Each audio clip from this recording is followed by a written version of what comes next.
The lights of Ontario's arena dimmed into a pulse of silver and red, and from the shadows emerged Chris Primetime Colbert, the Brooklyn showman, the silver and black slickster, with confidence that could fill the room before his gloves ever did.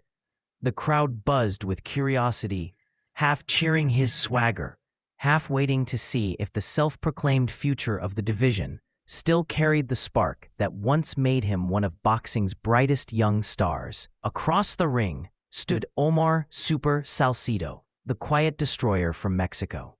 Red trunks, dark eyes, and a presence built not on theatrics, but on grit.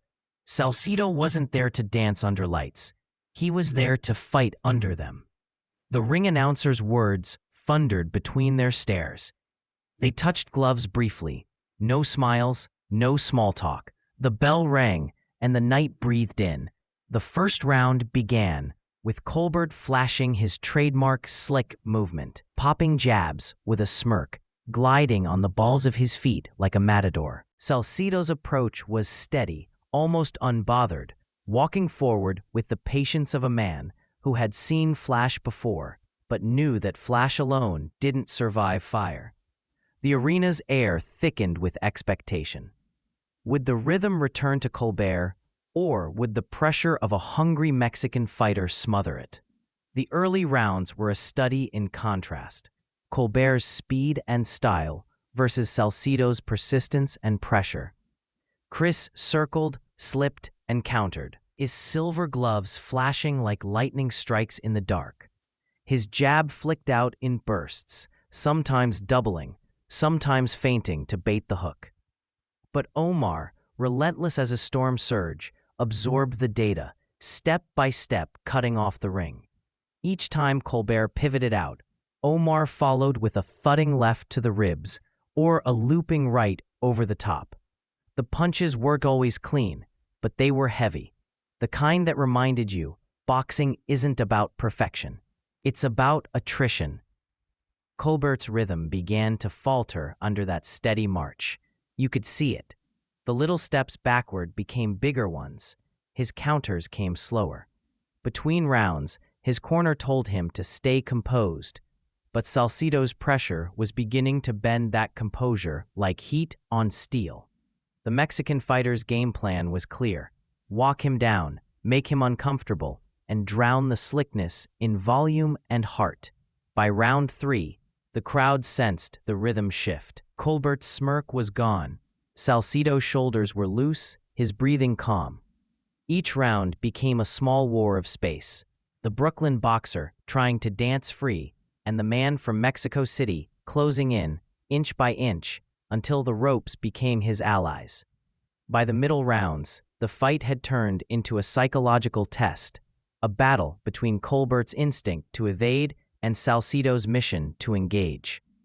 In round 4, Colbert tried to reclaim control, snapping crisp jabs, throwing a beautiful left hook that caught Omar flush, the kind of shot that once turned the tide in his favor. But Salcido didn't blink. He took it, reset, and came forward again, smiling through the sweat. The crowd roared at his resilience. Colbert's frustration began to show. He rolled along the ropes, tried shoulder rolls, upper body slips, but Salcido's gloves kept finding him. The Mexican's combinations weren't fancy, but they were efficient. A jab to the chest, a hook to the body, then a right hand upstairs. Over time, those thuds to the ribs echoed louder than the flash of Colbert's counters. The commentary booth noted the difference. One man fighting with precision, the other with purpose. The rhythm fighter was losing rhythm. You could see the fatigue building. As Colbert's feet slowed, his output dipped, and his body began to carry the weight of those exchanges. By the end of round 5, the silver trunks had smudges of red from Salcido's gloves, and the crowd, once split, began to sway toward the underdog who refused to step backward. Round 6 was where the momentum became irreversible. Salcido, breathing steady, began to stalk like a predator that had found its rhythm. His jab no longer served as a rangefinder. It was now a weapon, stabbing through Colbert's guard, snapping his head back. Every time Chris tried to counter, Omar dug to the body, punishing the ribs with hooks that echoed off the canvas. You could hear Colbert's breathing change, sharper now, more desperate. The footwork that once carried him effortlessly now dragged through mud. His corner yelled for him to circle out, to jab and move, but the Mexican's pressure was magnetic. "He's wearing him down," one commentator said, and it felt true. Every second, Omar's confidence grew, his punches more precise, his body language more assured. Colbert landed flashes, a right hook here, a sharp uppercut there, but each return from Salcido carried heavier intent. The crowd's energy built like thunder, the sound of disbelief turning into admiration. A once slick boxer now looked trapped in a grinder. Salcido's relentless consistency was stripping away Colbert's rhythm, his composure, and his showmanship, replacing them with something boxing often reveals in its purest form: survival. By round 7, Colbert's corner faces told the story. Worried eyes, hurried advice, towels gripped tight. Their fighter was fading. Salcido was surging. The Mexican's corner was electric, shouting in Spanish, slamming the apron, urging him to finish strong. Presión, presión, pressure. Omar obeyed. He pushed Colbert into the ropes again, pounding the midsection with double hooks, then shooting sharp rights up top. Chris's mouthpiece hung slightly, his counters slower, his eyes less defiant. ... Every punch from Omar now looked like a statement. This wasn't just physical dominance, it was moral dominance. Salcido wasn't a man just winning rounds, he was dismantling a style, breaking a rhythm, exposing fragility. The crowd could feel it. The commentators spoke about Colbert's pride, his talent, but also his stubbornness, the unwillingness to clinch or adapt. Instead, he stood, absorbed, and hoped his flash would return. It didn't.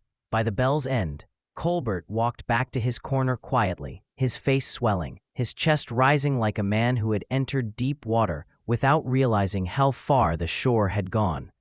Across the ring, Salcido didn't sit. He stood, gloves resting on the ropes, eyes locked on Colbert, like a hunter waiting for permission to finish the job. Round 8 opened like a storm. Colbert tried to reassert himself, snapping a few quick shots, circling left, but Salcido cut him off perfectly, his timing honed by 8 rounds of rhythm study. He landed a thudding right to the body, followed by a left hook upstairs that staggered Colbert backward. The crowd gasped. The silver trunks stumbled to the ropes. Salcido poured it on. 3, 4, 5 punch combinations, nothing wasted. Colbert tried to roll, but his legs betrayed him. The precision that once made him untouchable was gone. Then came round 9, the final stand that never truly began. Colbert's corner, faces tight with frustration and care, warned him before the bell. "Show me something, or we stop it." Chris nodded, his gloves hanging heavy. Across the ring, Salcido exhaled, ready to finish what he started. The bell rang, and Omar advanced instantly, snapping a jab, feinting, ripping a body shot that made Colbert wince. The crowd sensed the end. Salcido unleashed a right-left combination that snapped Colbert's head back, forcing him toward the ropes again. The punches came in waves, relentless, accurate, punishing. Colbert's return fire was minimal. He looked drained, distant. His corner watched, torn between loyalty and mercy. Then, as another right hand landed flush, the red corner's towel flew, fluttering into the ring like a white flag under crimson light. The referee waved it off. It was over. The arena erupted, some in shock, some in awe. The official announcement followed. At 1 minute, 2 seconds of round number 9, the red corner has stopped the fight. Your winner, by technical knockout, Omar Super Salcido. The Mexican warrior raised his arms, eyes wet with vindication. And in that moment, under the blinding lights and the roar of the crowd, 2 stories ended differently but with equal weight. For Chris "Primetime" Colbert, It was a hard truth that slickness alone cannot beat substance, that the flash must always bow to the fire.